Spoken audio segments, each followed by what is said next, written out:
progress. Hi guys, how are you? Good morning. This is Rudy Lozano, broker prepared. Thank you for joining us today in via Zoom and uh, in person as well. We have a bunch of course, we have training Monday through Friday.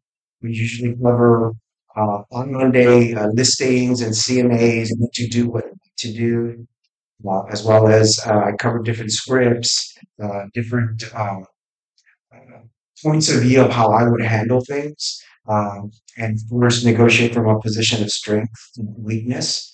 Because once again, we're not a brokerage that has two agents. We have a brokerage that has almost 200 agents, and it's very important that they realize that they're not only hiring you, but they're hiring 200 other folks that are part of your team. Okay, because who's going to help you sell your listing, right? So, and then on Tuesday, I come on a contract today. It just happens to be USDA, which I'm a real big fan of this program, and I'm privileged to work with a home buyer on the mortgage side.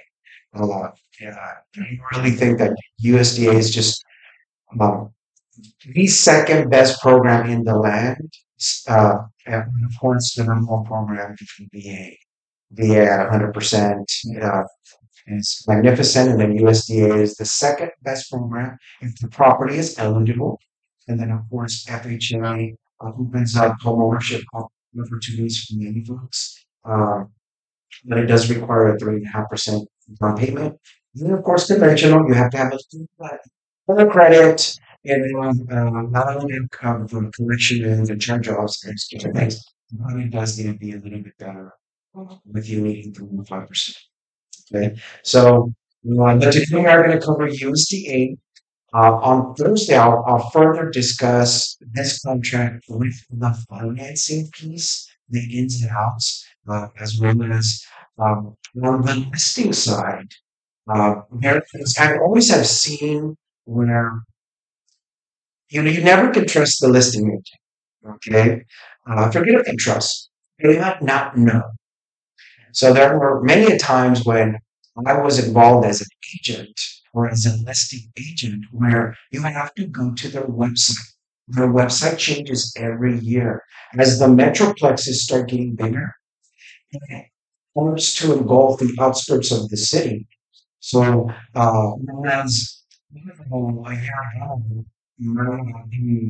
in 2024, because I mean the city keeps growing and growing, it keeps on being annexed. So USDA specifically allows you to go into their website and put the address, and it will tell you eligible for USDA financing.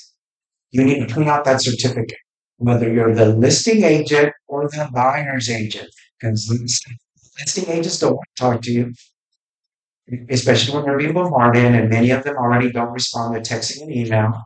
So if they miss the fact that that property is not eligible for USDA, you need to go to the USDA.gov or .org website and confirm it does qualify. So when you submit your offer, you want to have that certificate. Hey, I saw that on your MLS listing. You didn't have USDA as an option, but my buyer does qualify for this program. So here's my pre-approval. Here's the certificate from the USDA government website confirming it does qualify USDA, and here's my offer. Okay, because like I said, it is just my philosophy, guys, that nobody's against anybody. We all need to help one another. Not everybody knows everything. Okay. And there's a lot of folks that might be in the business 6 months, and even people that have been in the business 20 and 30 years. The market changes. You need to be always current and always be learning. I mean, that's the fun of being alive is that you get to learn something every day. But there's and the city is changing by the minute here. So your job and your fiduciary duty is not to be the loan officer, but to be as familiar with the products so that you can package the deal in the best interest of your client. Because everything that we do, it's kind of like a parent. What isn't part of your job description, right? Well, same thing when you're a realtor. Your responsibility is to know enough or do your due diligence so that way you can open up home buying opportunities to your clients for them to be able to utilize great programs. So if your people don't qualify for uh, uh, a different program that has down payment requirements, USDA might be the perfect program for them, as long as they meet the other requirements as well. Because there is an income restriction and things of that nature. You can't own other real estate. You can own a mobile home that is not real estate, and that means that it's not permanently affixed to the ground. It's not considered real estate, it's considered personal property. You can own land, okay? But if you own another home, owner finance or otherwise, or have an interest in a home, because there's a lot of people that don't know that their mother left them the house and that they're on the deed. That's my mother house and da da da da. I think it belongs to my sister. All of a sudden, you pull up the tax roll. No, you're not the deed. You're your sister. Not get involved with those. What do you mean I'm the deed?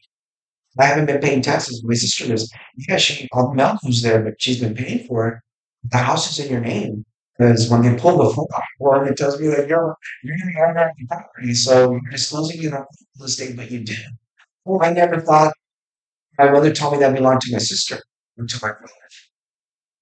Okay. But like I said, you cannot own any other real estate in any other capacity besides raw land and not in your in one home that is not been converted into real estate. Okay. So what I like about the USDA program, 100% financing, of course. It does allow um, the seller to pay up to 6% in closing costs. The mortgage insurance monthly is 0.3. On an FHA, it's 0.35. And on conventional, it's all over the place because it's credit score driven. So veterans don't pay any mortgage insurance. USDA, it's 0.3, and FHA 0.55. So, like I said, USDA, in my opinion, is a little bit better program than FHA or conventional because of the lower MI, 100%. There's a 1% funding fee. On FHA, it's 1.75. On VA, it's first time use 2.2, and then second time use is 3.3. So it really is a very good program. So, like I said, now the USDA the website, if you're even outside 1604, anywhere in 1604, they would go in there and print out that certificate confirming it is eligible. And there are usually spots when you find the USDA Gov website and you look with the minimum price and enlarge button. There are sections like at 1604 and 90 inside the loop of 64 and 90. A good portion of that on the corner of it, which is like Big Country or something, that is still eligible for USDA and it's inside 1604. I mean, obviously there are pockets on the south side that still are there if it's undeveloped. If there's some greenery in the city and you're familiar with that area, you might want to go to that website and find out if it's, especially if they're building a new community. And for many of the builders, guys, you'll see it. USD area 100% coming. We love you, realtors. We're your qualified buyers. Okay, so uh, quick financing more in detail and on Thursday. Okay, uh, but it's very, very, very simple. We just emailed you an updated contract specific to USDA. This property with 1016 Climbing Line. And then we even emailed you the certificate. We emailed you the certificate, but it didn't print out. But if you pull up this property on this website, you will see, do you want to print out the certificate? Yes, always print it as part of your package, so that way, if you come back to it or whatever, if it goes with your contract or whatever, you have your stuff, specific to that one thing. But yes, always print out the confirmation. But how simple can it get? There is no down payment. I mean, for the parties, the property I'm using is 1016 Climbing Bar, which is over there in Otranco. Uh, the name of the community is it's a GL party. They're still building in there, but it's the already the developed portion of it, the one that's been completed. Amherst. Amherst is the name of the subject. Otranco and uh, what's the next street over? Tally Road. Tally Road and Amtrak. So, 1016 Common Line, I've already certified that it is eligible. Is on line item three, there is no down payment requirement. No. And that means that you're going to finance the entire sales price, which is 380,000. So it's 100% financing, very similar to, or exactly just like a VA. Okay, there is no down payment required. I mean, you know, fixtures, leases. I mean, I have checked off there because most people these days have water softener or an alarm system. So remember that there is a more. The reason I checked that off is because I didn't include the addendum for it, but at the end of the day, if you have a water softener, uh, a security system, solar panels, you must use the fixture leases addendum.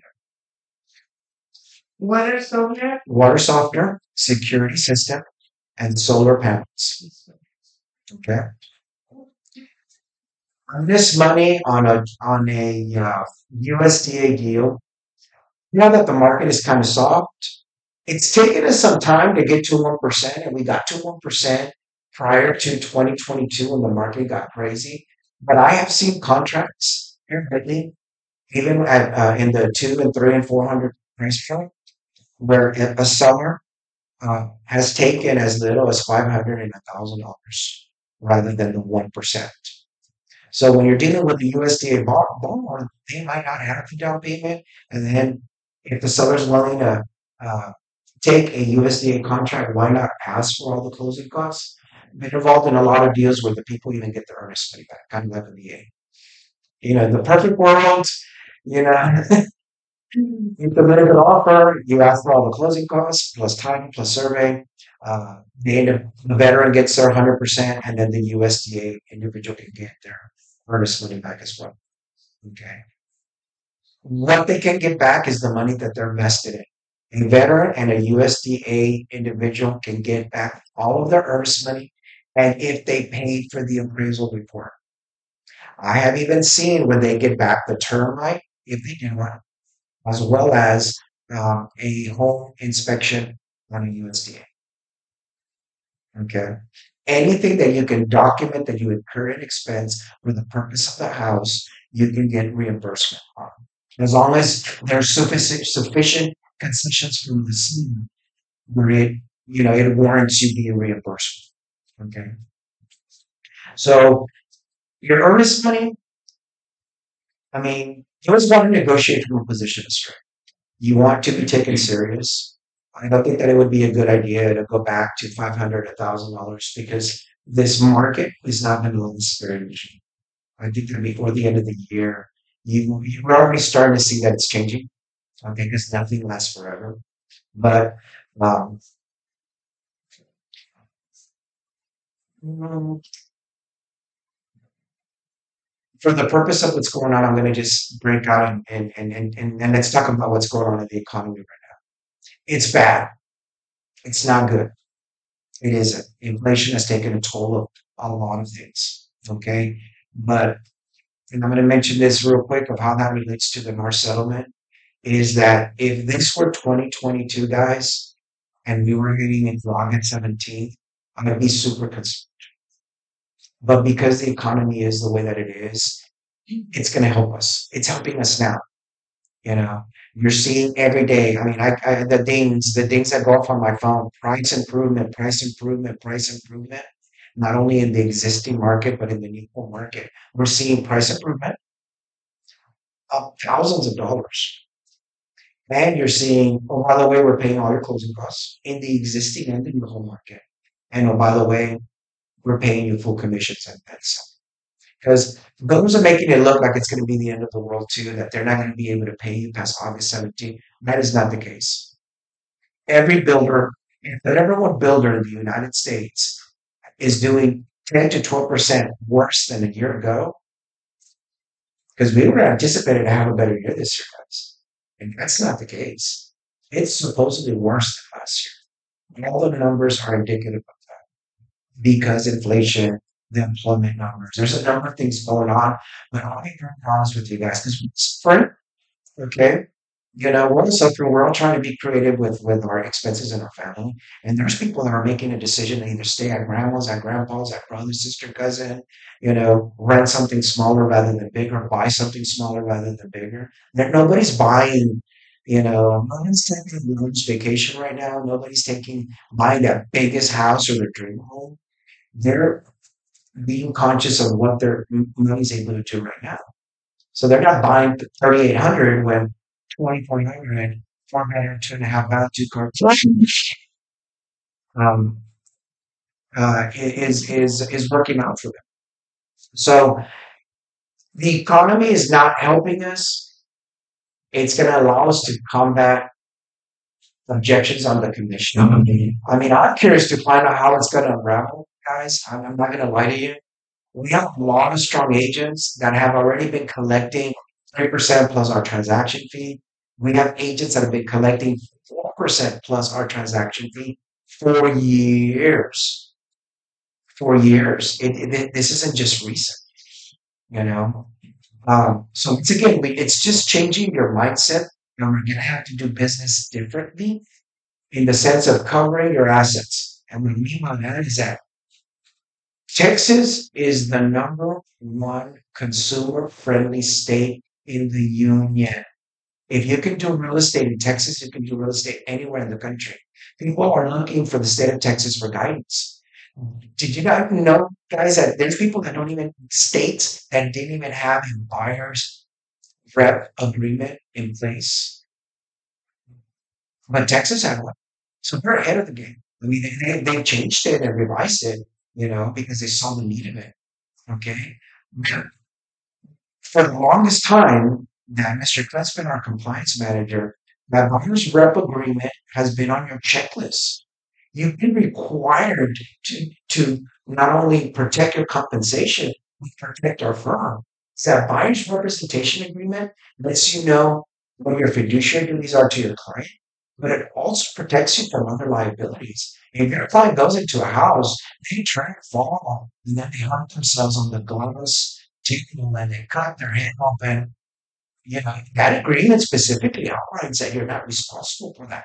The owner of that home is responsible for it. Okay. So once again, it's an employment contract. This is what I will do, and this is what I will not do, and this is what I'm responsible for, and this is what I'm not responsible for. Right? But at the end of the day, if you've been using it, this and I mention this to people all the time. Don't be calling me after 8, don't be calling me on Saturday and Sunday. For the last 10 or 15 years that I've been in business is an instant call. But hey, the builder without me and da da da. Well, did you have a buyer's representative? No, I didn't. I'm like, well, I'm so sorry. I was just your prospect. I was just a consumer. Now, have you sat them down like an attorney does, and they have a free consultation with you to determine if they're going to take your case? You're going to have to function in that role as well. Okay, Mr. Realtor, no, I don't have any money. I don't have the best credit. I need down payment assistance. I only make this and I want this. You're going to know if you're going to be able to meet their needs. Because if they have unrealistic expectations, you're going to have to make a business decision at that moment. Because remember, guys, I'm your sponsor. No, you're a business within a business. But you have to make that decision if you're even going to take him on as a client. So that's the reason you need your team. At that moment, hey, it's great that you made it in. We need to see your financials. Thank you for coming in after hours. Thank you for coming in on a Saturday, Sunday. Hey, we need to get you pre-qualified. I need to know income, assets, and credit. Your loan officer needs to be telling you, they don't have to tell you what kind they bank at and how much money they have, but you have the right to ask any and all questions that you need to determine the nurse or doctor. Okay, thanks. What medication are you on? What have you ever had a surgery? Are you allergic to anything? Yeah. You're going to have to function in that capacity. Okay. Bring in your income, your assets, your credit. W-2s, pay stubs, bank statements, 401k. Is there a co-buyer in the event that there's not enough income that you can bring on? Is there another person in the equation that might potentially be a decision maker? You see how the level of interviewing will have to increase because you have to diagnose or interview them to determine if you're even going to take them on as a client. All you have to do is ask them, hey, it's great. We have an in-house lender. I've arranged for a lender to visit with you at 1 o'clock on Saturday, so that way we can assess if we're going to be a good fit with one another.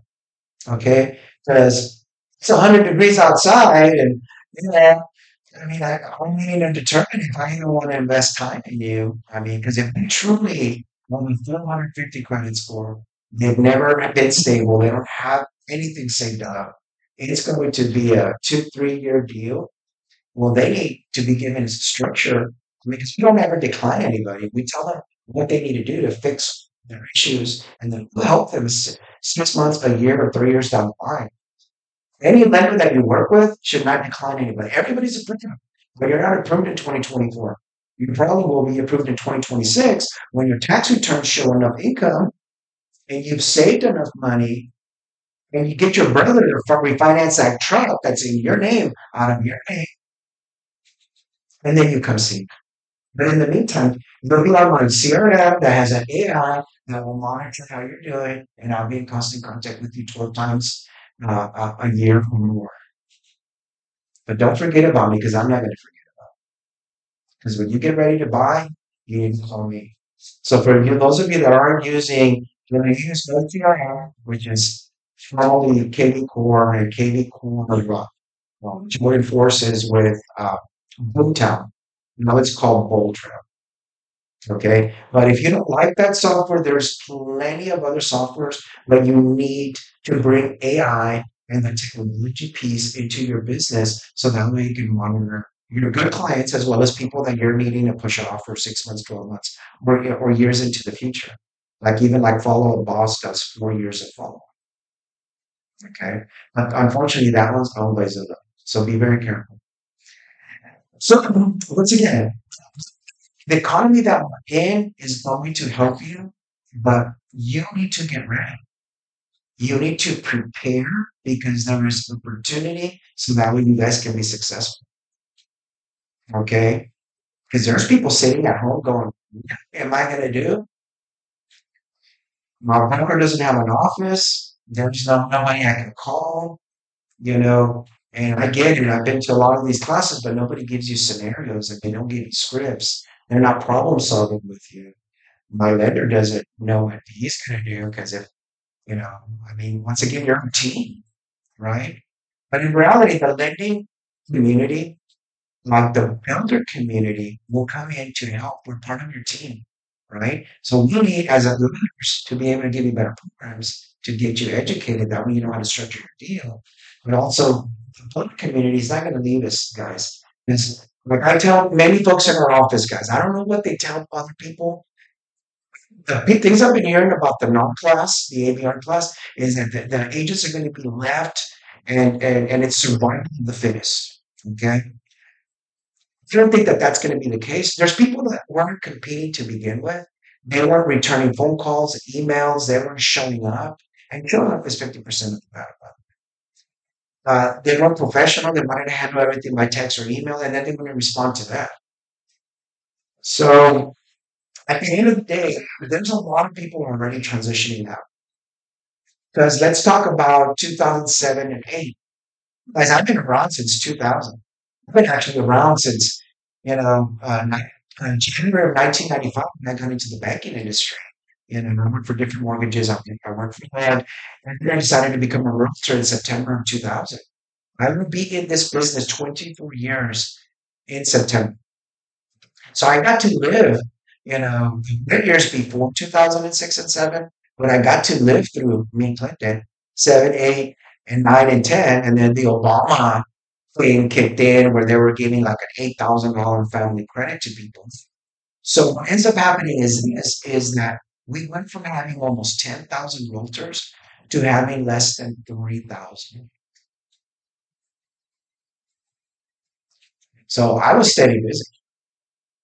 I did well during those years. I was always steady busy. I was always being referred. Hey, I'm calling you. I got referred to you because, my realtor, my brother, sister, cousin, niece, whatever, is no longer in business. So all of a sudden I was being referred to people because there were less of us.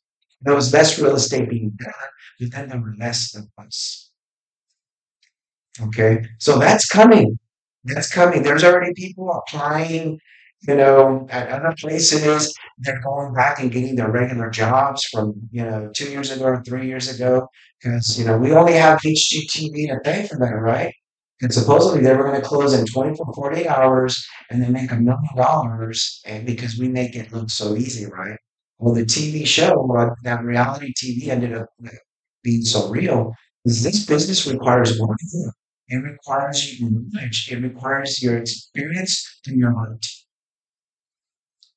The best realtors in this business are people that have worked in collections and have worked at McDonald's, at a convenience store, at an emergency room, resolving problems at that level.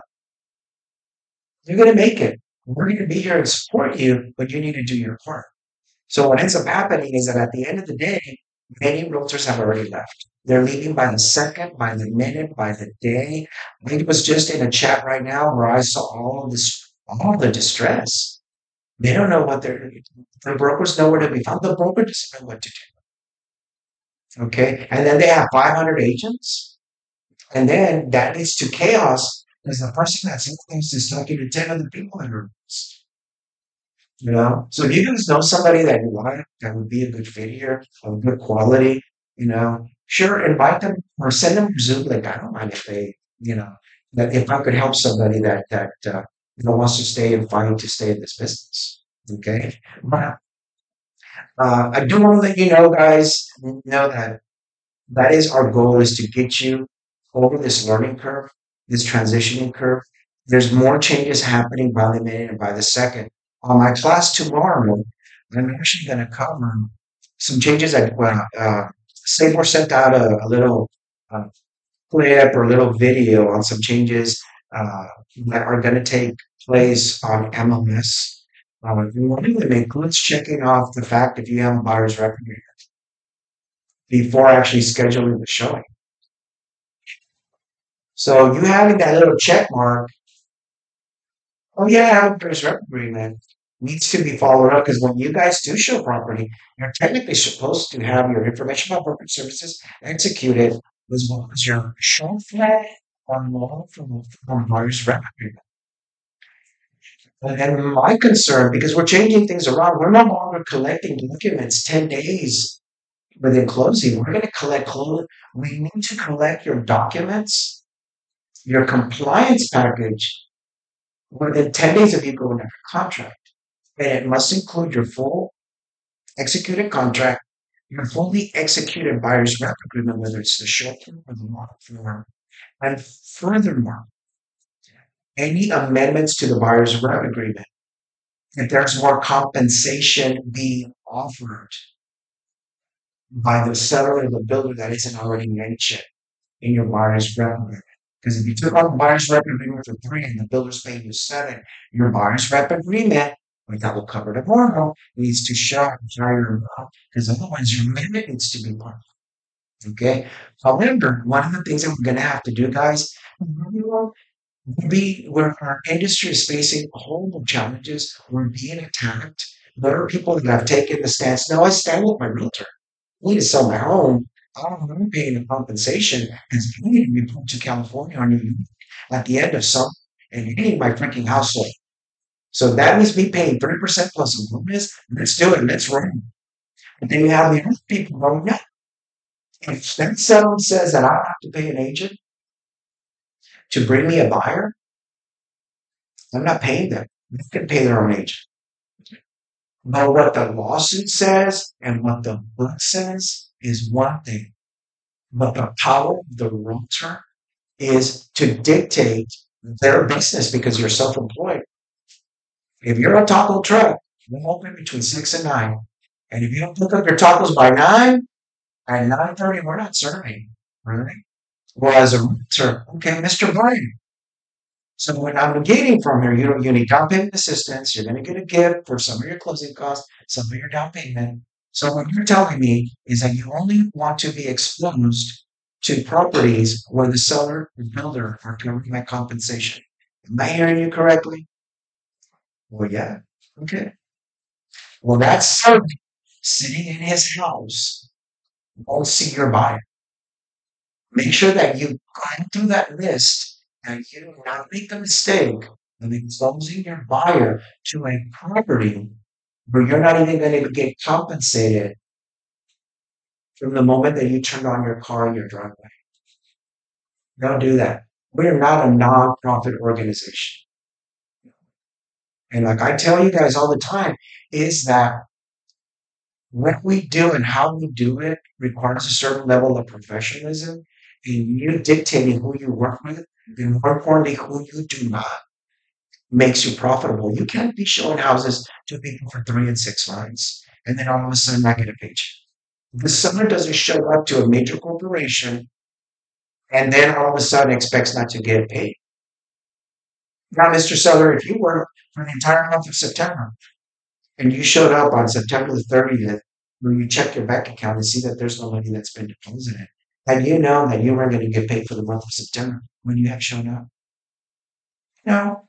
But why would you expect somebody that's bringing a buyer's agent to us to be able to sell your property so that way you can continue your life journey? What makes you think that they're gonna show up to your property? Why would you have the privilege? You would have to make sure that when you're going out there, you don't let people talk to your client. You don't allow them to have their emails and their phone numbers. If you want to protect your business, protect the confidentiality piece. And let's talk about that. Whole card. Obedience, liability, disclosure. The second part, the actual card. Care, accountability, and responsibility. I don't let anybody just talk to my children. Hey, well, when you talk to me, you don't talk to my children. Hey, you don't talk to my client. No, well, we just need them to fill this out. You know, da, da, da, da, da, da. It's just a little card for our whatever. Yeah, I'm like, okay, my information, my information. Okay. I mean, your phone number and your email. You can register the client, but nobody know how where they can actually reach out to them by text or email. Because then all of a sudden the builder will be calling them directly, or sell by owner will be reaching out to them directly. So protect your business. Okay. So, I mean, I can go on and on, but I'm going to go back to the contract again. Because we can tell this, like, I'm not passionate about this. I really want everybody to survive. You know, I feel like I need to give you the skills and the tools and the knowledge that you need to be better than most other agents. Because you don't have to show a house if you're not going to get paid. Right? And I want to make this perfectly clear. If you follow my instructions or you log to on buyer's orientation through David Knox, he instructs you, bring in your client into your office, sit down with them, find the organic environment that you're going to grab them by the hand and walk them through every step of the way. So that way you can dictate what they can do and what they cannot do. So that way you can determine if you even want to take him on as a client. Well, but once again, when you're doing that buyer's orientation, you're not redlining, you're not discriminating, and you're not steering. That conversation about where you want to buy, it takes place after you've determined if you're going to take them on as a client. You're not discriminating, steering, and redlining when you're making a business decision on whether to take him on as a client. It's very important that you guys understand that. Because I've already had conversations with people. They said, no. I said, oh, no, yeah, yeah. No, we didn't talk about a zip code. We didn't talk about USDA. We didn't talk about an address, a subdivision, a school district, whatever. We haven't even reached that. Oh, no, no, no, no. We're not talking about that right now. We're going to talk income, assets, and credit. How I do business. And here we're sitting here to determine if we're even going to work with one another. Okay. But I have a team of people that includes lenders and title companies and inspectors and all of this stuff. I need you to know everything that I'm going to do for you. And incidentally, by the way, I could easily negotiate that sales price $20 to $30,000 less. I'm a master negotiator. I'm going to get all my closing costs paid for, and then I'm going to make sure that the seller or the builder take care of my compensation, and it's a win-win for me and you. Okay, and the houses that I expose you to, and the houses that I exclude you from. Because guys, if they don't want to pay you your compensation, they're not going to want to pay you for closing costs. And no doubt about it. My philosophy is that if you're dealing with an agent that doesn't know that this property qualifies USDA, help them understand. Because not everybody's at this brokerage. Or there's a lot of people that don't even do business in the outskirts. They're taking on that listing in Redbird Ranch, which is like 5 miles outside of town, and they live downtown. They might not know about USDA. So it is your fiduciary duty to know about the program to expose your client. Because in that way, it's a win-win for you, the buyer, as well as the seller. Hey, Mr. Listing Agent, you didn't know about USDA, but hey, this is the information. Hey, it's just very similar to VA. But at the end of the day, rest assured that this property qualified. If you want, I can get my lender to call you and reassure you when how qualified our buyer is, as well as about this program if you don't have that information. Knowledge is powerful. Who you connect them with. Okay.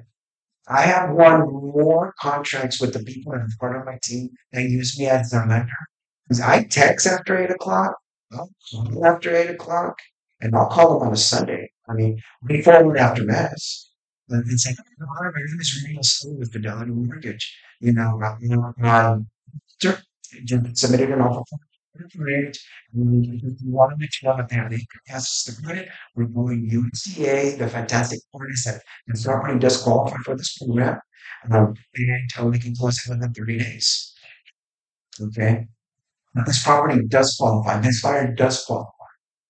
So you're writing up an intelligent offer, but you need your team member to step in and help you ensure that you're the winning offer because there might be 5 other people, right?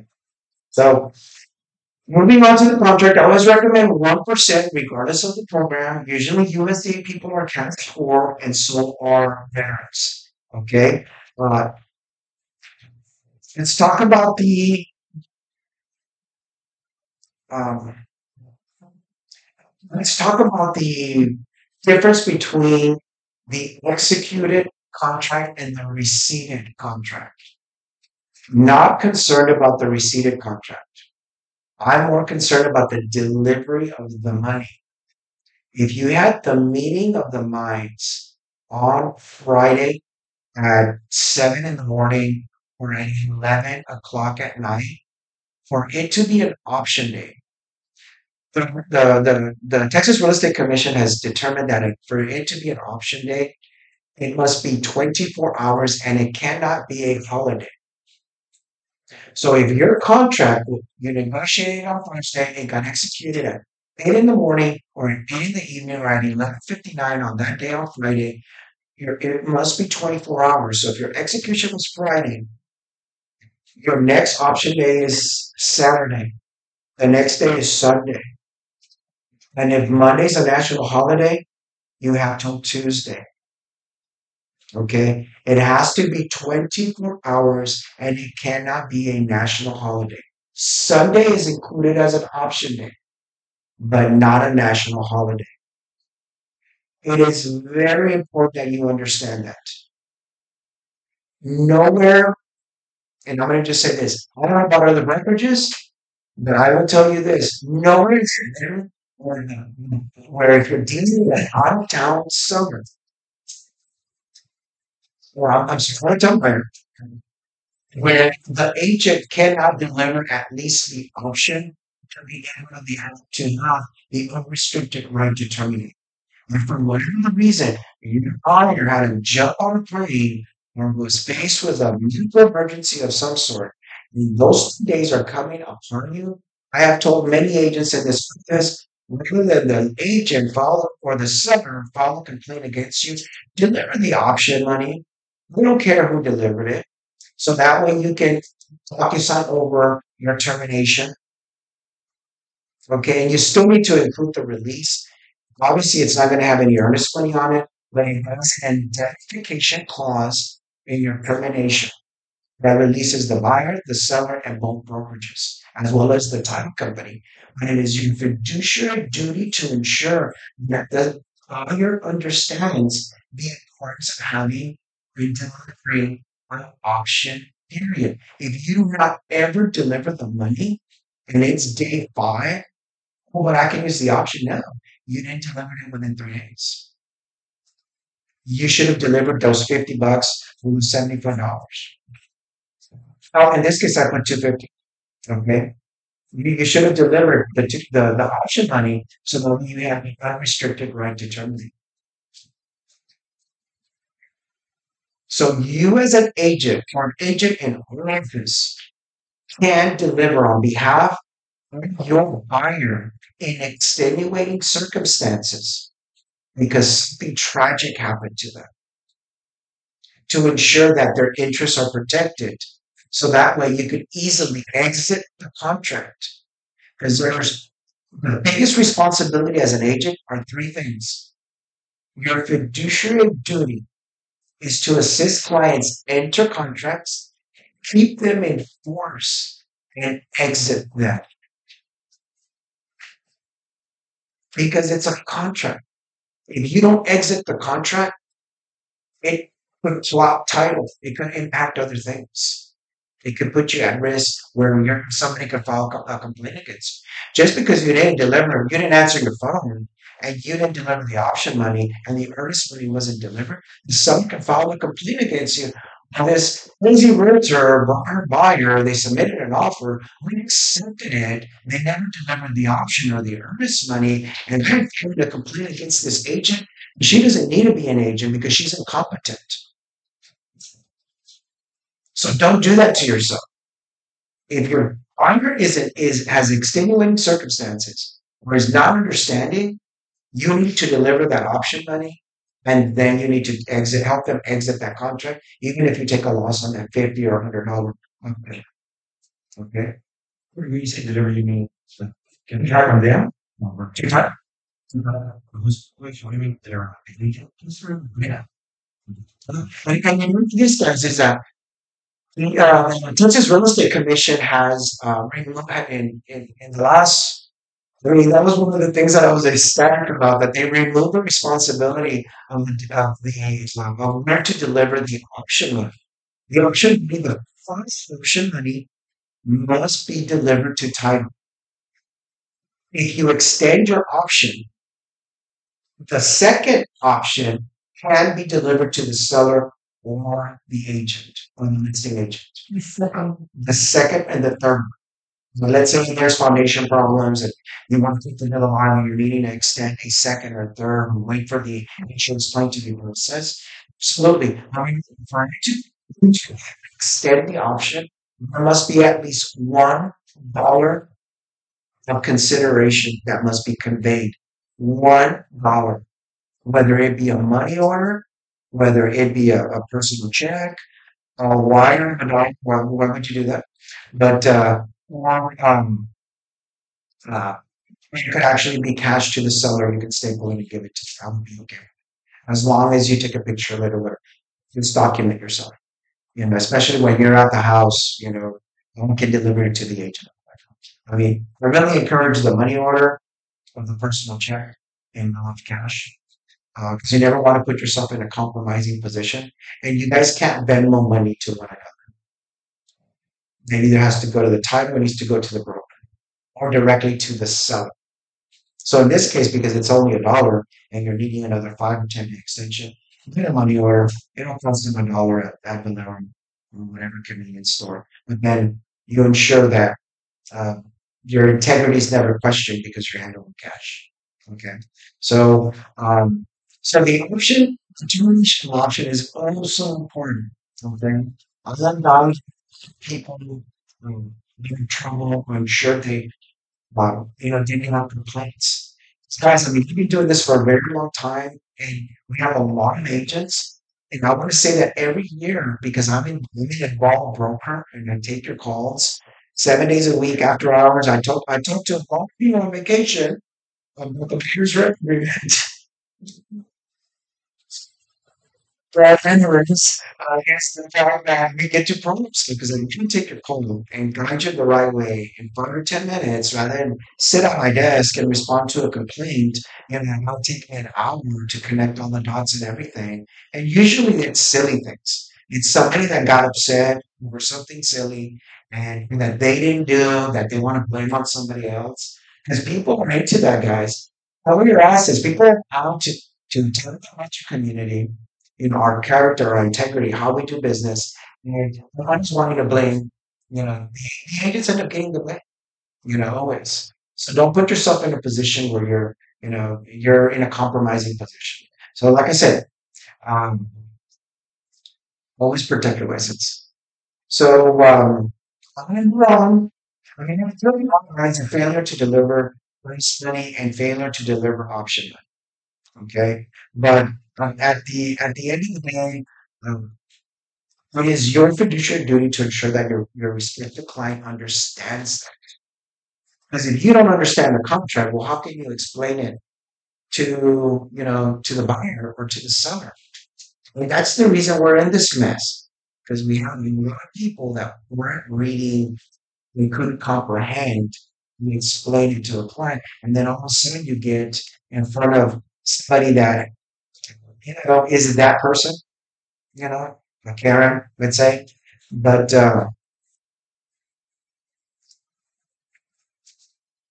So then now we're on to like section 15. uh, Okay, then they don't pay the option. yeah, I mean, once again, I mean, fall, you know, the other party gets to keep, supposedly. But if you never delivered it, then all of a sudden, well, what can I do?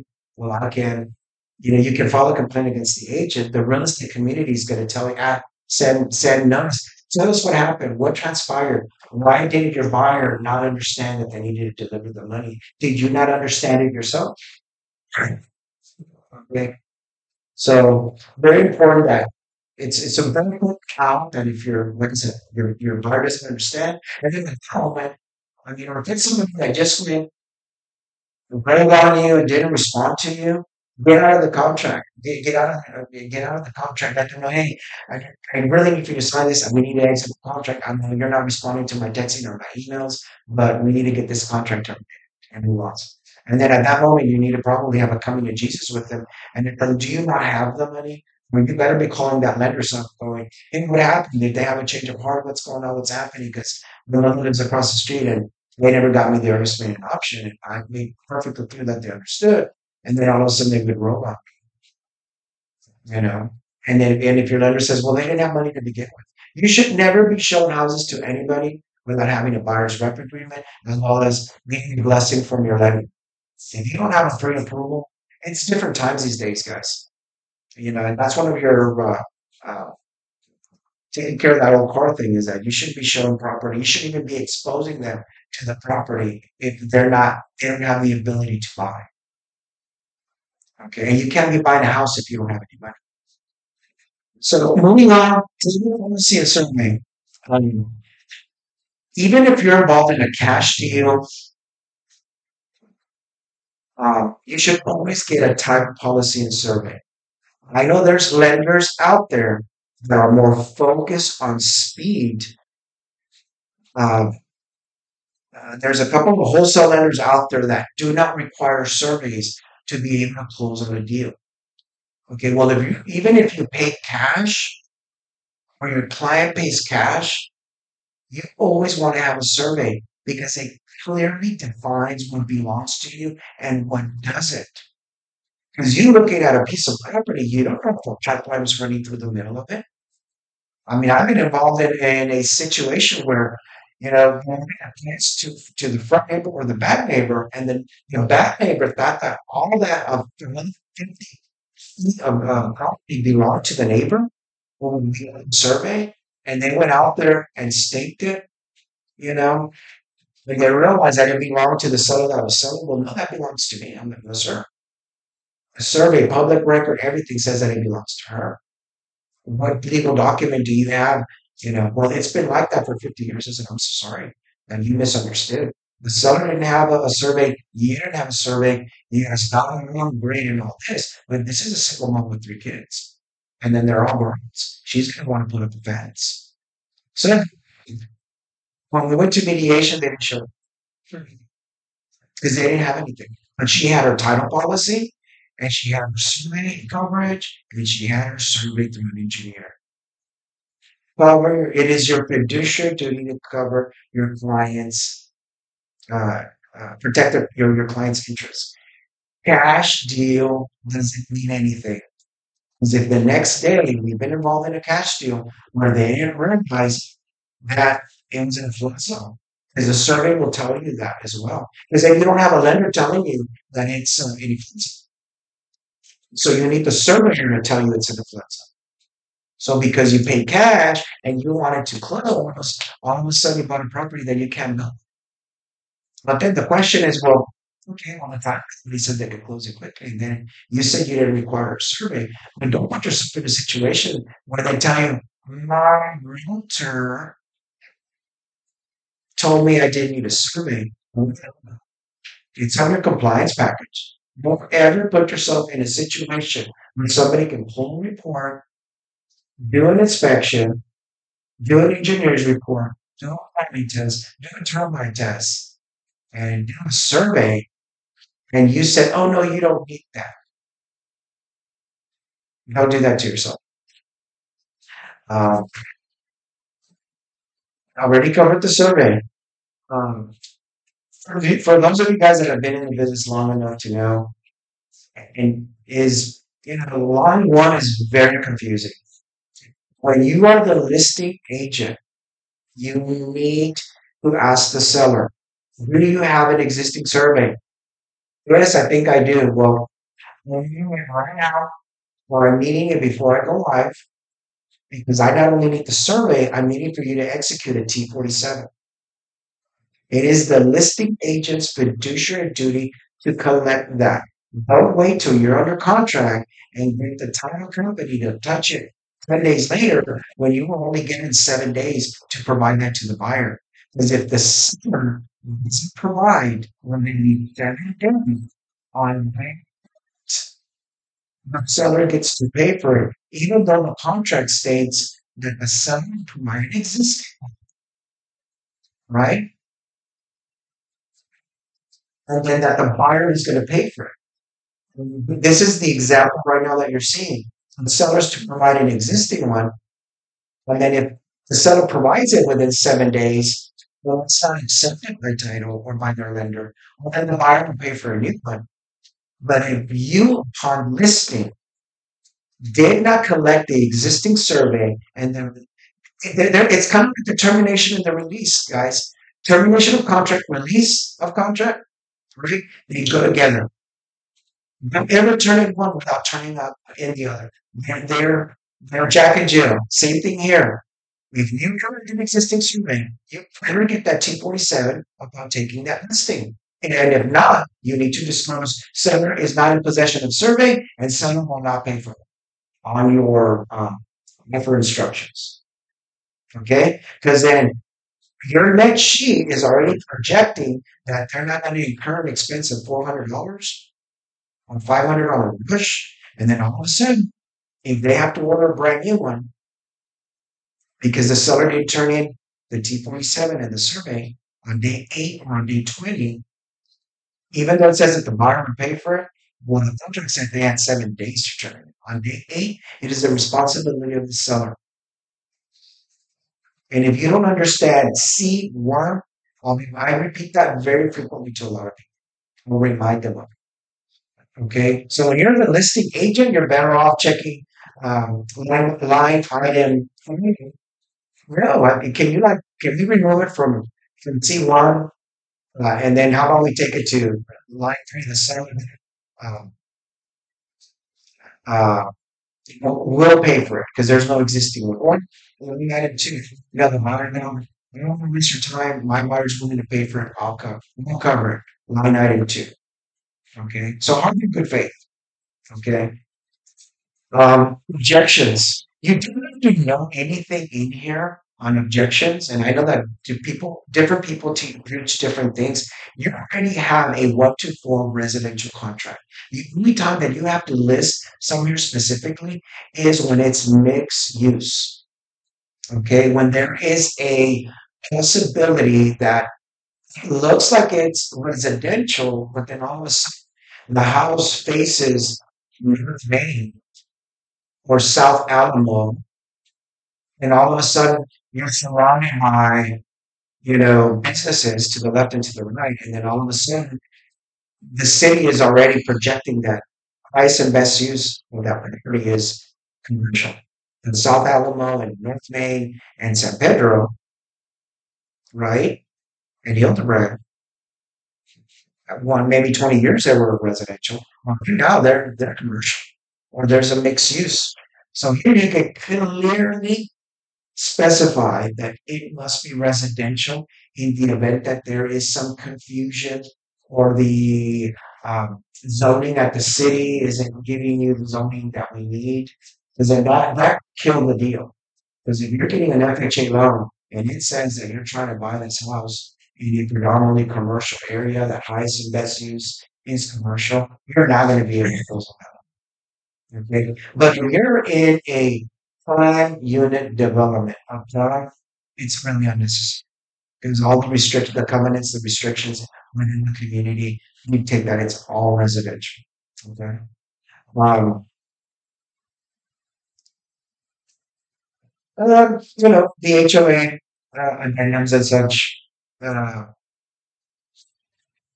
we're not going to cover right now. The timeline, is only here in the coast, annexation, um, no by annexation, it takes approximately 3 years from the date that you're given notice that you're going to get annexed. So simply telling you I didn't know is not correct.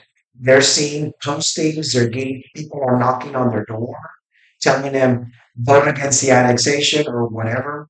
You do know they're getting notices, and all of a sudden, they will start seeing that the city of San Antonio just took them over. Okay. Uh,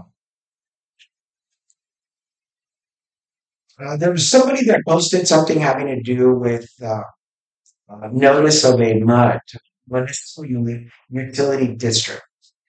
Those are very common in San Antonio. I believe that there's only one. They're more common in Houston and in Austin, as well as in Dallas. The last one that I closed in Dallas was maybe like 9 months ago, and sure enough, you know, it was a hefty expense. Um, so if you know about it, it has to be disclosed before they actually present the offer. They have the right to know the expense, and well, anything and everything, full transparency with a nut, okay, with a utility district, okay. Um, Everything else here specific to San Antonio, the city of San Antonio, for you, so that way you guys know, control. They own city public service and they own SAWS. So there isn't a third party that is going to come in and do other things or impact the infrastructure. SAWS and CPS control everything, around San Antonio. I think it was the civil. Regard. Okay, yeah, Citalo is the only utility district. Um, Property conditions and inspections. Better had received this notice. Another thing, kind of like with the survey, is that the seller's disclosure should be uploaded along with your pictures. Before you go live with the listing, That needs to be an associated docs. You don't need to be getting 10 phone calls, on something that you should have collected from the seller. I mean, to the point that I would say, hey, it's Monday. Let's sign up the paperwork, or let's say it's Wednesday. I'll give you 24 to 48 hours. I know you need to declutter and do all that other stuff. We're gonna go off Friday. So I really need the summer's disclosures to be fully executed. You can't help them. A realtor cannot be involved with the summer's disclosures at all. They need guidance from somebody, whether it's the brother, sister, cousin, a child or whatever, not child, but an adult child, helping them fill that out, as well as remember that existing survey, same thing. Call live on Friday. I'm needing my body of work to be complete. I don't want to be bombarded with phone calls, and it's okay, to what you know is that you can't go live on the listing until you provide that. Because then it's things that people want to know about.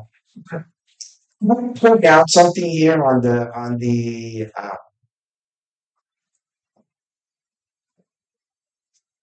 the seller on section B. The seller is not required to furnish the notice under the Texas Property Code. Okay. There's a lot of misunderstanding with investors, and I know a lot of you guys work with investors.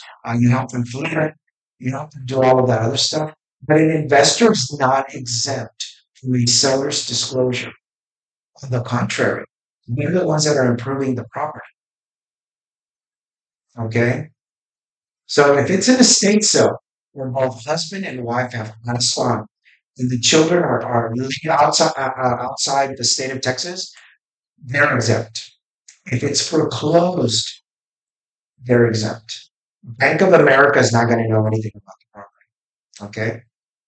So you know that, because then all of a sudden what happens is that we go down to number C, serious disclosure of lead-based paint and lead-based paint hazards.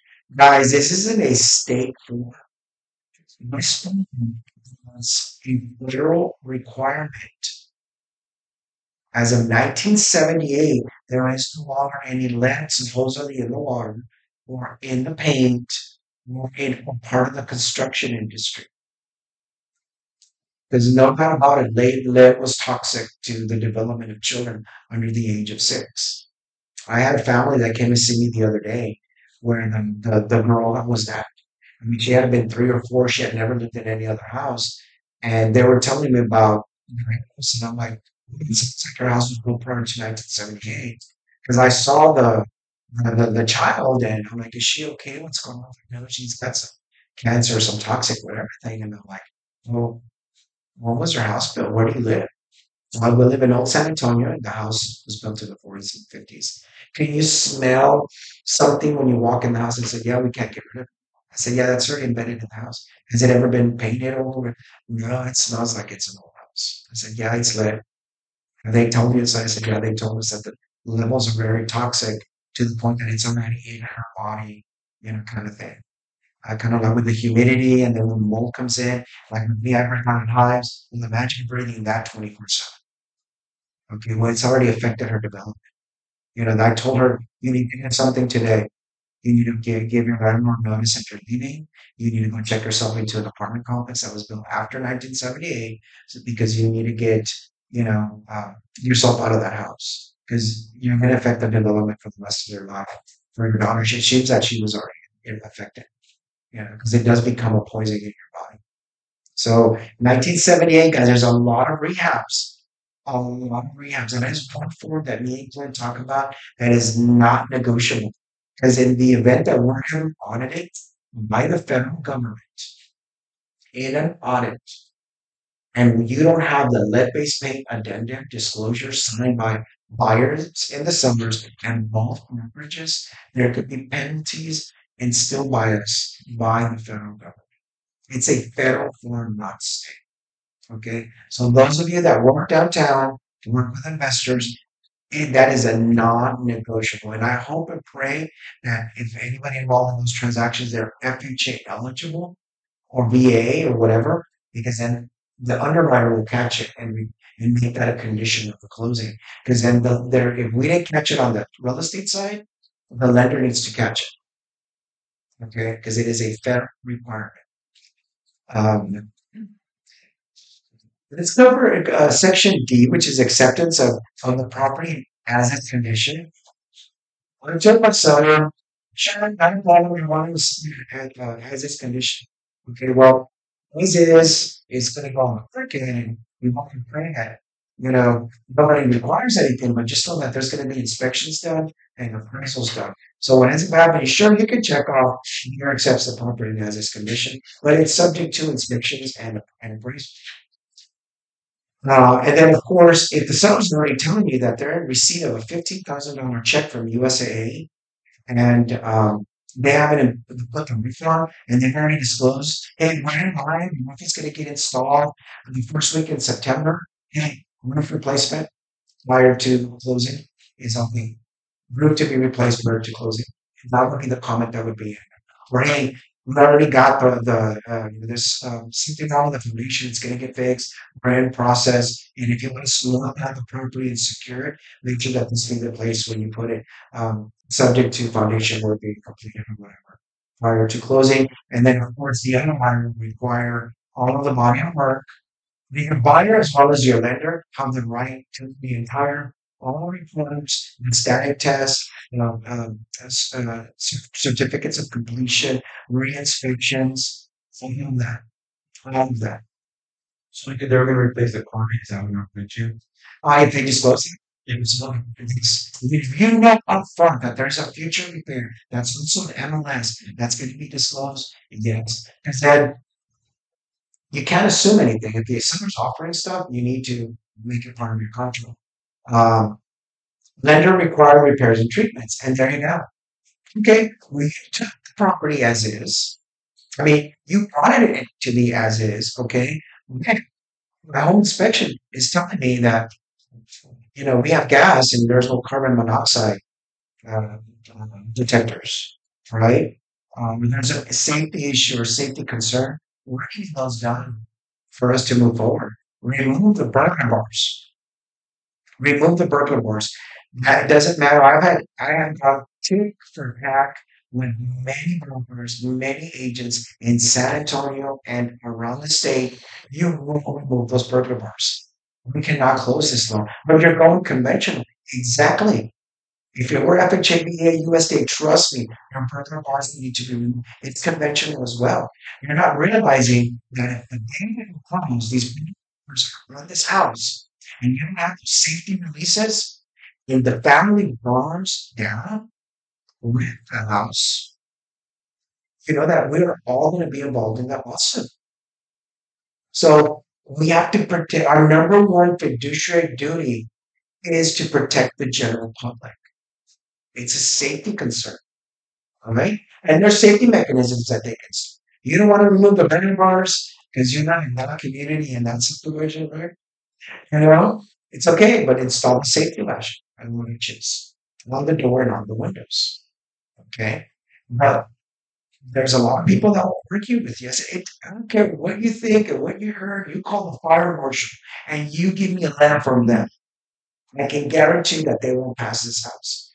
Because if their people can't access the house, it's a huge liability. Get with your broker. How much E&O do you have on that policy? Because it's an error. It's not an error. It's not an omission. I mean, it's clearly an error, not an omission, because we know. Okay, so completion repairs and treatments. If you request repairs, very important that you send over the report, send over your amendment, and then you have a conversation with the agent, letting them know, hey, obviously you need to price out some things. If you need to extend your option, do it at that moment to give them enough time to price out whatever repairs you're requesting. Um, but then you as a listing agent also can submit an extension on your part. Not it doesn't just have to come from the buyer. Hey, my seller's going to need at least 5 or 10 days because you're mentioning electrical work. We don't know if it's going to be a couple of plugs or the electrician's going to come and require the complete wiring of the house because it was built in 1938.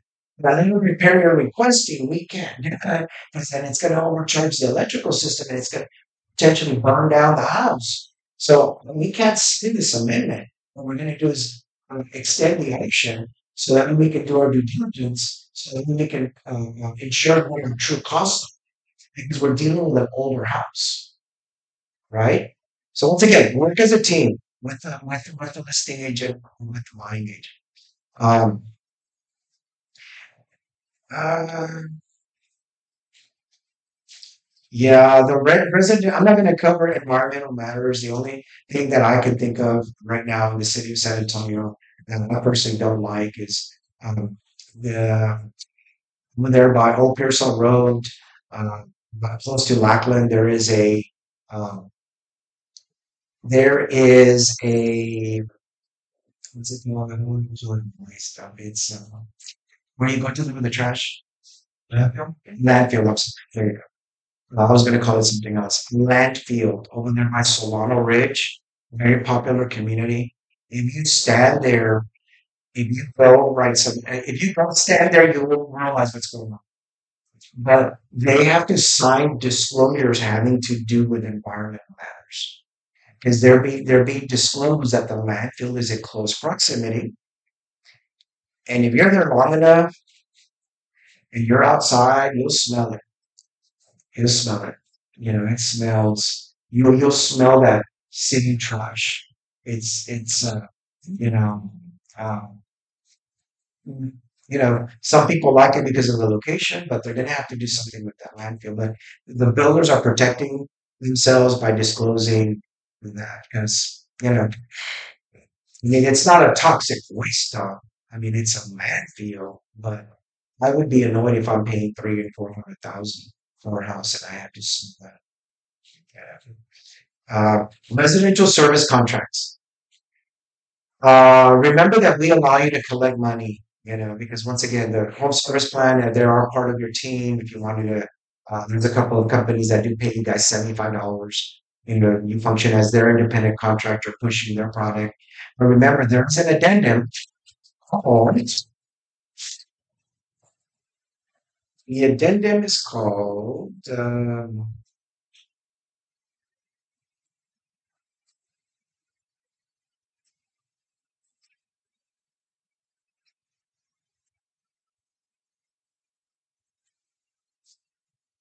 I'm not saying it. Is that the checklist? It's on the checklist. I think. Yeah, it's actually the indebted having to do that. You actually have collected money one time. Don't have those amendments there. Can you think about this? Um, that you one time received a commission, whether it be a security company, it's like ADP gives you $75, and then there's like three different companies that give you $75. So once again, you function as their agent.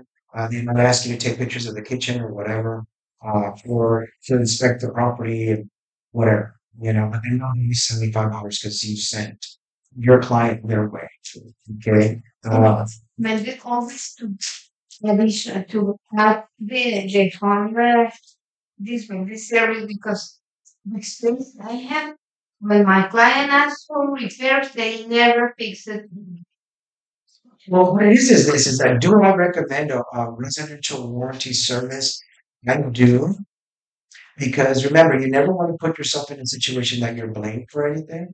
Okay. So you're better off recommending it, suggesting it, because then what happens if there is something wrong with the dishwasher, with the stove, or in my case, I actually have the American Home Shield. Nothing to mind if I have an American Home Shield in the house, covers all the appliances, and it covers even my pool equipment. They have spent maybe $350 this summer to fix my pool, the pool equipment, and then they replaced my refrigerator like 2 years ago. Okay. They sent me a check for $2,900. Okay. Very good. It was frustrating. They sent six different technicians and six different companies, and then they came back and nobody can fix it, nobody can replace it. That model's already outdated. I mean, it wasn't that old. It was like a Samsung. I bought that house in 2014. But the technology is changing so quickly now that it's easier to just give you the money, go buy a new one, than then look for a part that's no longer available from 8 years ago. So once again, your job is to not put yourself in a situation where you're being blamed for other things. Of course, and if we are on the side of the buyer, we protect them, and then if the home warranty doesn't work, at least we. Yes, I agree. Once again, protect your assets. Moving on to brokers and sales agents. And then sorry, it's talking about you being a principal in the transaction, or if it's an LLC. Because once again, we have a lot of realtors, our wholesalers and flippers and all that. They don't even disclose that they're agents, okay? Because then they're hiding behind an LLC. But I'd rather, well, I have assurance is that you're better off disclosing it rather than not, and then somebody filing a complaint, and then Trent finds out that through the LLC that you're an agent, right? You didn't disclose. Where's your information about brokerage services, right? The buyer had every right to know that you are an agent. And here it is clearly outlined. Yes, I am the owner of ABC Remodeling and Renovation, Love to Fix and Flip LLC, whatever, right? The buyer, the consumer has the right to know what side of the aisle you belong to. Okay. Um, and if you notice my favorite sentence here, brokers fees. All obligations of the parties for payment of broker's fees are contained in separate written agreements. Your employment contract as a listing agent is the exclusive right to list, and your employment contract on the buying side is your buyer's rep agreement, whether it be the short form or the long form. I just posted in the chat today because people are still confused, guys. People are still thinking that they're going to be able to show that first house, continue showing a consumer or a prospect houses until they find the right one. It doesn't work that way anymore. You're going to check, okay, I'm going to, here's your list of homes, and yes, you're my client. I have a short form or long form buyer's rep agreement. Sure, you can check off that check mark, but if you haven't established a client relationship, we're immediately not in compliance. If they haven't signed the short form or the long form. There is no longer sub-agency. When you were treating that prospect like a consumer and showing them houses after that open house, you were functioning as a sub-agent. You weren't protecting them. You were functioning as a sub-agent for the seller. But you don't have an exclusive right to list anymore. You're not the listing agent. If you're showing other listings, right? So now you represent the buyer and you represent the seller. There's no middle ground. There's agreements that must be in place. And let me cover that right now because we're on this. How are we going to monitor this? Trust me, guys, I have megalo ultras, got in the water, got out of the water, thinking about how we're going to do this or how we can help you protect your businesses, contain risk. Because I'm thinking about, okay, well, I didn't have NAR and TAR and TREC are needing this to happen, but how are we going to ensure that we're helping you on your end? So once again, we're no longer doing stuff at the end, we're doing it at the beginning. Because if I get an email in 30, 60 days or at the end of the year letting me know, well, your agent selected a compensation and the buyer or the now is stating that she had no legal right to collect that compensation and she got 7% from DR Horton or whatever. I'm going to need that buyer's rep agreement, short form and long form, from the moment you interacted with them where the MLS system states when you started showing sending the property because they're asking you to click a button and say yes today August 7th, right? You send a list. You need to have your buyer's rep at that moment in place because you might have done your orientation on Friday, Saturday, or Sunday, or maybe yesterday, Monday. So if you send out a list today, your buyer's rep agreement needs to be dated prior to the day that you send it to list. Okay. And you guys can't be docu-signing stuff to yourself because guess what? I think that this thing is going to get so sticky in the event somebody files a complaint against you guys that we're even going to probably require when you docu-sign something over or electronic signature stuff, you're not going to be able to docu-sign yourself and establish that client relationship, right? That is not what you want to do. And it will get you into worse problems.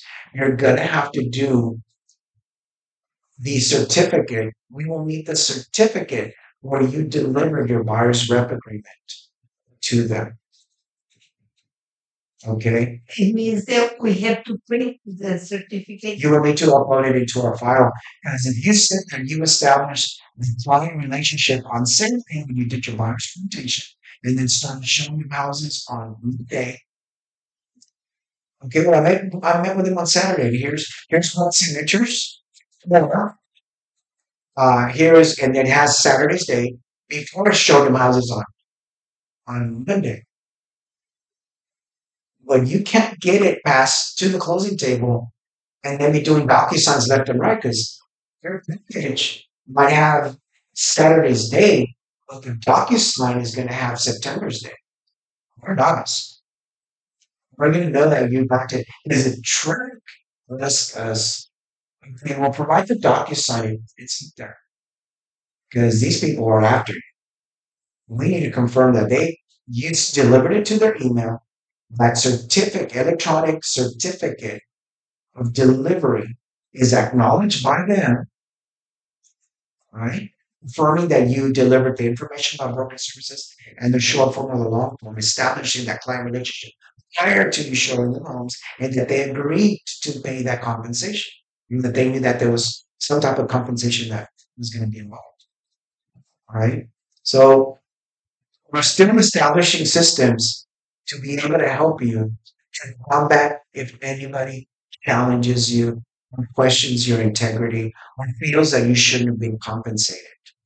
Because it's going to get ugly, guys. People are going to go, well, why did I have to pay you? Or, I mean, who paid you? Or, I mean, and all of a sudden they might not even call you. They might just file a complaint with track, you know.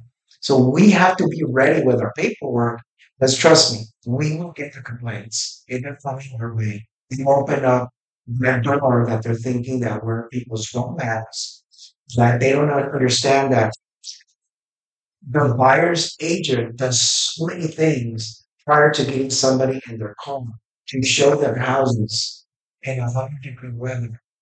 And what they bring is a qualified candidate that they weed out. How many people you have to talk to before you get somebody in your car, right? And then assess everything, the income, the assets, the credit, the orientations, and when they want to buy, and when they're thinking and what their hopes and their dreams. By the time that you get to the first showing, you've already invested a lot of time. So the closing date uh, is a target date of when you think that you're going to be ready. There is a lot of lenders out there promising, well, we can close it in 10 days or 12 days or 15 days. Um, and that's fine and dandy, but remember that the listing agent or the seller still need to be okay with that. Okay. I've had packages sit at title for 2 weeks because the seller wasn't ready, So, and that's okay. We're ready. Uh, and I've had sellers extend closing because they needed extra title issues or, whatever, or execute power of attorneys and stuff. So you can be ready on your end, and that's great. But remember communication, and of course outlining uh, uh, performance dates. Because the other thing that I want to talk about is possession dates. Not a fan of leasebacks, guys. Not a fan of leasebacks. That usually turns into a nightmare for most people. And I mean, there are transactions that have closed and everything worked out and everybody was fine and everybody loved one another and blah, blah, blah, blah, blah, blah, blah, blah, blah, you know. Uh, but in 2 seconds, things can change. I've had people lease the property and during the weekend realize that they hated the neighbor and go, oh no, we don't want to buy this house anymore. You can keep ours. So be real careful. And then we even have had where people went to the property, but they've already moved into the property, so they didn't realize the education piece or the knowledge piece. They moved in, they were allowed to move in, but all they did was a lease back. They were supposed to sign on Monday. Well, didn't they quit their job on Friday? Mm. They thought because they were being given the privilege to move in that they could quit their job. So be very careful when you agree to make sure that, hey, you outline on, what circumstances and really do your due diligence and get additional security deposits and cleaning deposits, those kinds of things. I've been involved with people from the $150 cleaning deposit, and I've been involved in a situation where it involved $5,000 cleaning deposit. Right, so 5,000. Because the house you couldn't walk through, it was like stuff all the way to this. It was a hoarder situation. And yeah, because if they didn't move their stuff, it was going to cost $5,000 for somebody to come in with a dump truck, pay all of those people. And so you see, what are you working with? Okay. Um, Special provisions. I'm going to read this for you real quick. This paragraph is intended to be used only for additional information items. An informational item is a statement that completes a blank in a contract form, discloses factual information, and provides instructions. Real estate brokers and sales agents are prohibited from practicing law and shall not add to, delete, or modify any provision of this contract unless drafted by a third party to this contract or a party's attorney. Sellers to pay for 3% of buyer's compensation relevant to sales price in addition to 12B. I know that the real estate commission said we're not supposed to write anything on there, but the lending community is stating, okay, if you're going to put less than let's say you have a buyer that's going to put 3 and 5% down, the loans on a conventional loan, the seller can pay 2 3% in closing costs. You can't throw in 6% in there into paragraph 12B. Because if you look at 12B, it clearly states in the following expenses must be paid at or prior to closing. 12A1B states seller shall also pay an amount not to exceed $12,000 to be applied in the following order. Buyer's expenses, which buyers prohibited from paying by FHA, VA, Texas Land Board, or other government loans, and then to other buyer's expenses, and followed by the lender.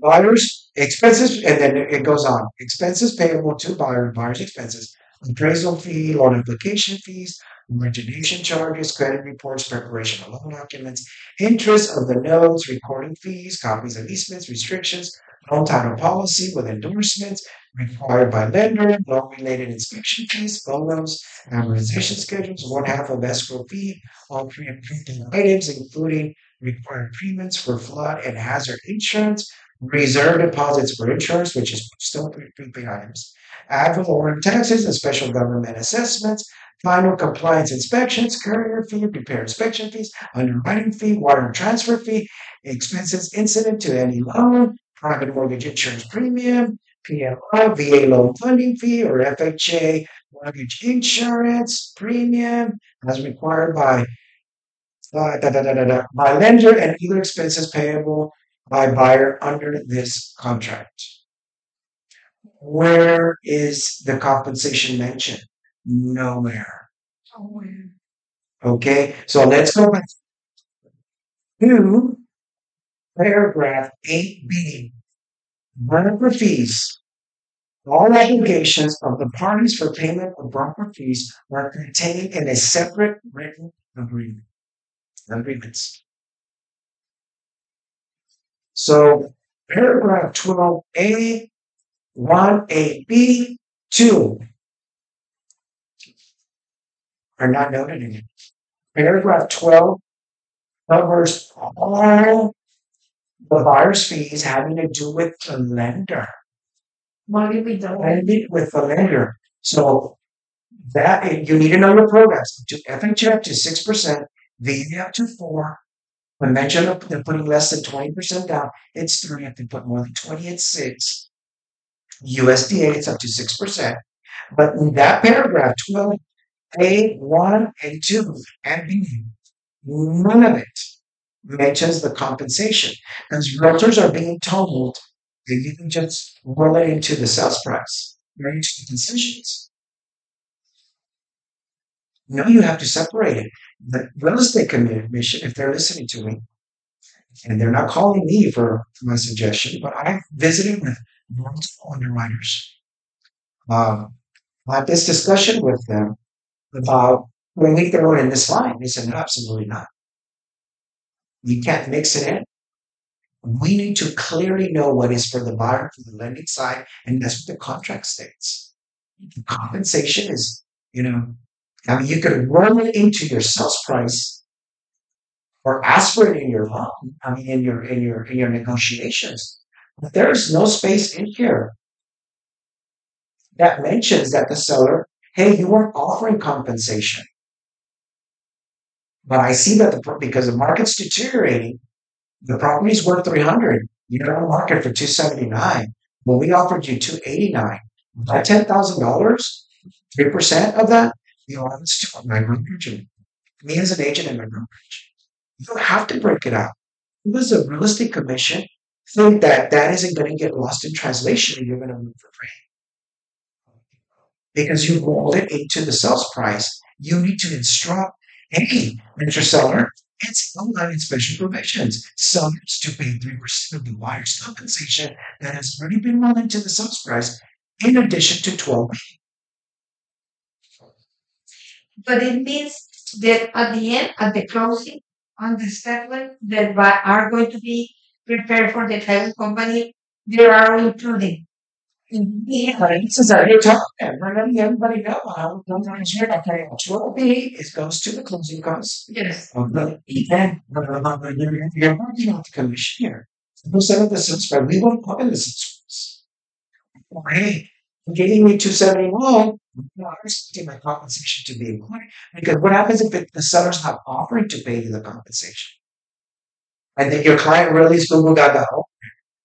Whether you offered at full price or you rolled in $10,000, you have to give instructions to everybody needs to know how. Hey, Tim Smith at KW.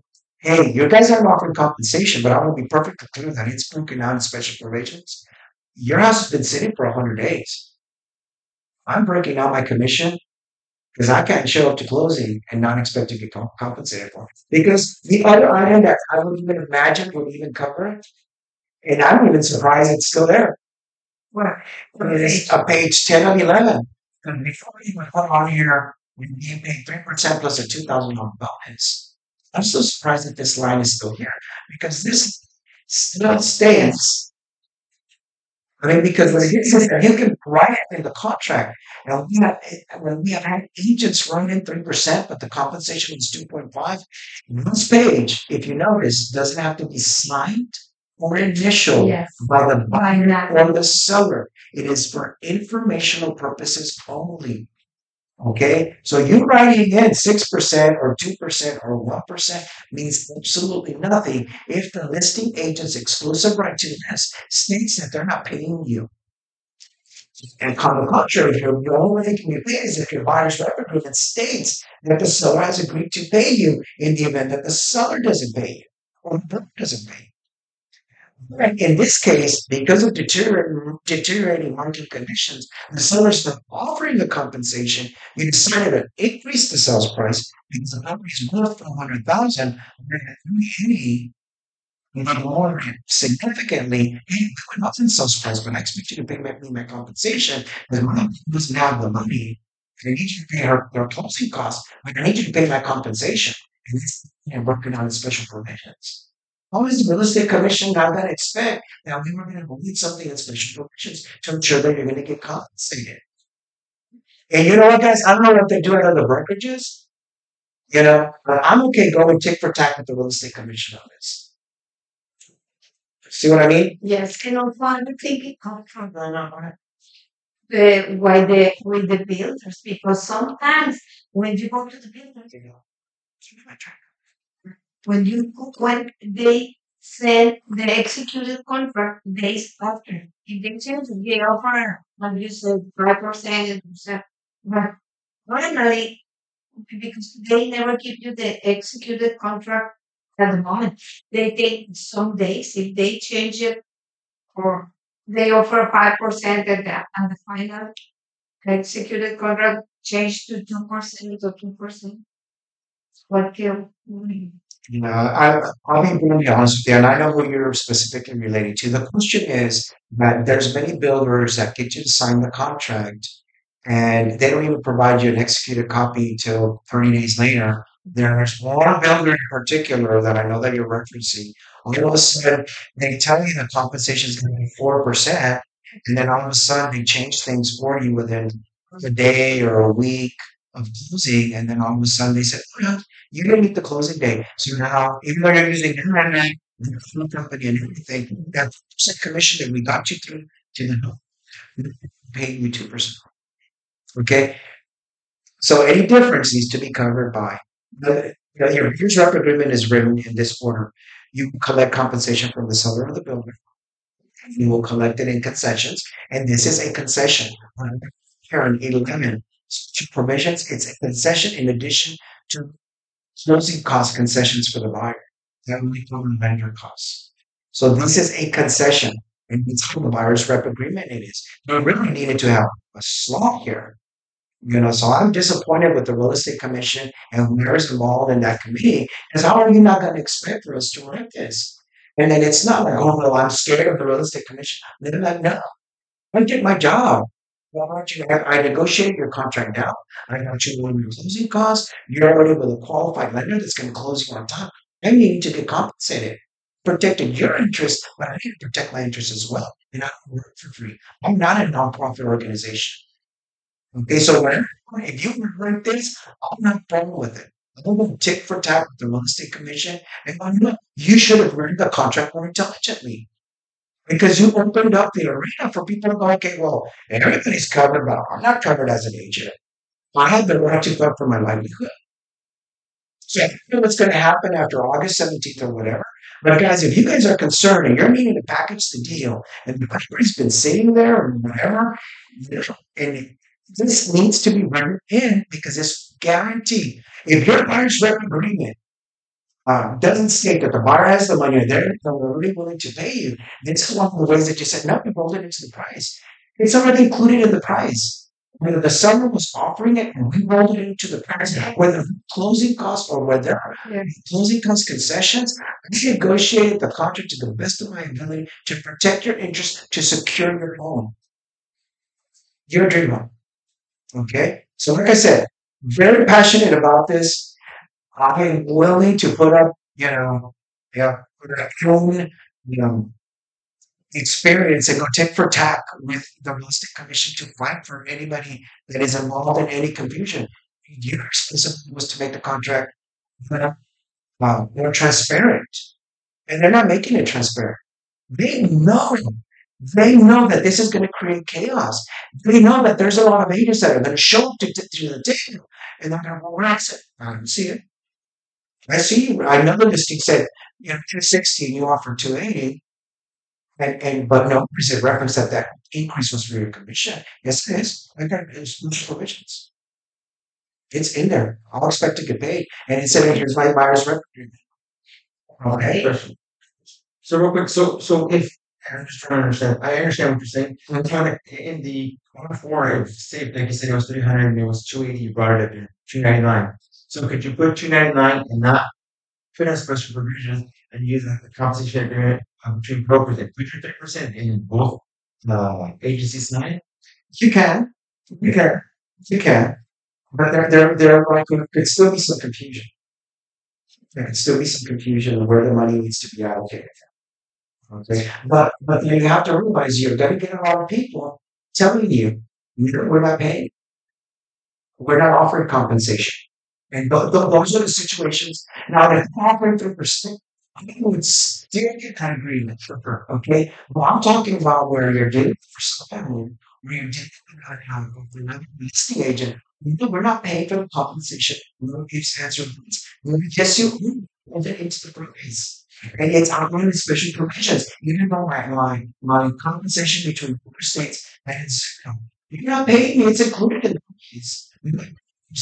It's See what I mean? So that's the reason when you do your buyer's orientation, because it's going to get huffy and puffy, you need to weed out the inventory. You need to have these conversations because when they're not offering compensation and the buyer sticks to their guns that they're not going to pay you, this is going to be the only way for you to get compensated. So dictate where you take your clients to and make sure that you're not giving out their names and their phone numbers or anything. Okay, you can give up if you want to register because, like, well, they could have you wrong if they've been in the community for at least 10 years and they show up without you, they're not going to pay you. Well, that's silly. But anyways, take it to another option. Okay? But you can register them to me. Don't give email and phone number. Never have their emails or their phone. Let us read them because there's something written in those letters that when you register, you're giving them every legal right to touch base with, kind of like Zillow. And also what I'm thinking is maybe if you are going to show like a new construction and it's dear Horton, then they offer 5%. And maybe we can so and then maybe we can get here before maybe we are going to get the 5%, do you think? Or no, still 3% at least was what you And this is with the builders, and most of them are not unethical. They're not, but once again, your, your example is specific to one builder. You don't know how to solve that problem. You want to solve that problem? It's your clients and wants. That's how you solve that problem. It's kind of like when a listing agent doesn't offer compensation. Why in the world would you take your qualified client there? Okay. Because no doubt about it, guys, you're being paid and delivering a highly qualified candidate. Okay. Let me wrap this up because I've already gone a little bit long. Um, so I'm not going to cover the addendum or anything. And then I've already given you from financing addendum. I've already given you an example of how to fill it out. Obviously, you check on USDA guarantee financing. And remember, guys, always put at least 21 to 25 days for financing. It doesn't matter what your lender tells you. It doesn't matter what the story is. Your job is to have an out for your client. Because the moment that you don't protect your client's interest and they forfeit earnest money, the lender is not gonna be offering, oh, I'm so sorry, we couldn't be closing date or we're past that third party financing day, because they said they could close it in 10 days and they got complicated and then they really needed 30 or 45 days because for whatever the reason. Okay. So 25 days.